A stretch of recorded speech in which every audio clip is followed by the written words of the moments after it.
Hi friends, எல்லாருக்கும் price Lord. எல்லாரும் நல்லா இருக்கீங்களா? சரி வாங்க இன்னைக்கான வீடியோ என்னன்னு பார்த்தோம். ஃப்ரெண்ட்ஸ், பைபிள்ல ஒரு வசனம் இருக்கு.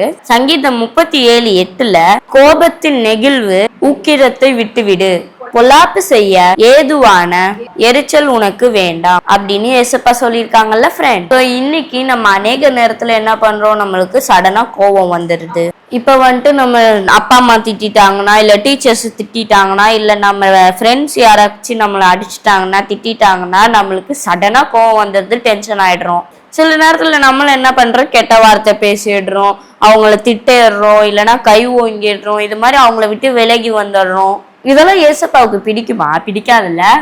அததான் ஃப்ரெண்ட்ஸ் ஏசப்பா பைபிள்ல சொல்லியிருக்காங்க, பொல்லாப்பு செய்யற எரிச்சலான வாழ்க்கை உனக்கு வேண்டாம்னு. நம்ம காயின் ஆபேல் அண்ணன் இருந்தாங்களோ, அவங்க கூட ஏசப்பா என் காணித்தி ஏத்துக்கல அப்படின்னு ஒரு 2 பேரும் சேர்ந்து ஒரு சின்ன கோபம் தான், அது வந்துட்டு அவங்கள கொலை செய்யற அளவுக்கு வந்துருச்சு. ஆனா மோசே தாத்தா ஒரு சின்ன கோவம் தான் பட்டாங்க. ஆனா அவங்களால என்ன ஆயிடுச்சு, இந்த கானான் தேசத்தை பார்க்க முடியாம போயிடுச்சு. ஸோ இந்த சின்ன சின்ன காரியங்களால நம்ம என்ன பண்றோம், ஏசப்பாவை விட்டு ரொம்ப தூரம் போயிடுறோம். உங்களுக்கு இதே மாதிரியே சடனா ஒரு கோவம் வருதா? அதனால ஏசப்பாவை விட்டு நம்ம ரொம்ப தூரம் விலகி போறோமா? இதுக்கு நான் உங்களுக்கு ஒரு கதை மூலமா சொல்லவா? ஒரு அப்பாவும் ஒரு பையனும் இருந்தாங்களாம். அப்ப அந்த அப்பா வந்துட்டு அவங்க பையன்ட்டு நீ கோவப்படாது. அப்ப அவங்க அப்பா என்ன செஞ்சாங்களாம், ஒரு ஆணியும் ஒரு சுத்திலையும் எடுத்துட்டு போயிட்டு, உனக்கு எப்பப்பெல்லாம் கோவம் வருதோ அப்ப இந்த மரத்துல அடிச்சு வைன்னாங்களாம். அப்ப அவனுக்கு கோவம் வரப்பெல்லாம் என்ன பண்ணானா, போய் ஒரு ஆணியா அடிச்சு வச்சிருந்தானா. கொஞ்ச நாள்ல வந்துட்டு அந்த மரமே ஃபுல்லாயிடுச்சான். அப்பா அப்ப அவன் போயிட்டு அவங்க அப்பாட்டு சொன்னானா, அப்பா என்னோட கோவத்தினால இந்த மரம் ஃபுல்லாவே ஆணியால நிறைஞ்சிடுச்சுன்னு. அப்ப நீ அந்த ஆணிகள் எல்லாத்தையும் ஒண்ணா புடுங்கிடுன்னு சொன்னாங்களாம். இந்த மரத்தை பத்தி கேட்டாங்களாம், இப்ப இந்த மரம் எப்படி இருக்குன்னு. அப்ப அந்த பையன் சொன்னானா, இந்த மரம் வந்துட்டு பயங்கரமா டேமேஜ் ஆயிருக்கு, இந்த மரத்தோட ஒரு ஒரிஜினாலிட்டியே போயிடுச்சு அப்படின்னு நானா. இது ரொம்ப காயப்பட்ட மரம் ஆயிடுச்சுன்னு, இதை நான் அடிச்சு காயப்படுத்திட்டேன் அப்படின்னு. கரெக்டா சொன்ன. இதே மாதிரிதான் நீ ஒரு டைமும் கோவப்படுறப்ப, இந்த ஆணி அடிக்கிறப்ப அடுத்தவங்களோட மனசும் கஷ்டமாயிருக்கும், இப்படிதான் அவங்களும் காயப்பட்டு இருப்பாங்க அப்படின்னு. இதை இப்ப திரும்பி நம்மளால ஒட்ட வைக்க முடியுமா? முடியாதுல்ல. ஆனா அந்த காயப்பட்டதுலாம் இல்ல.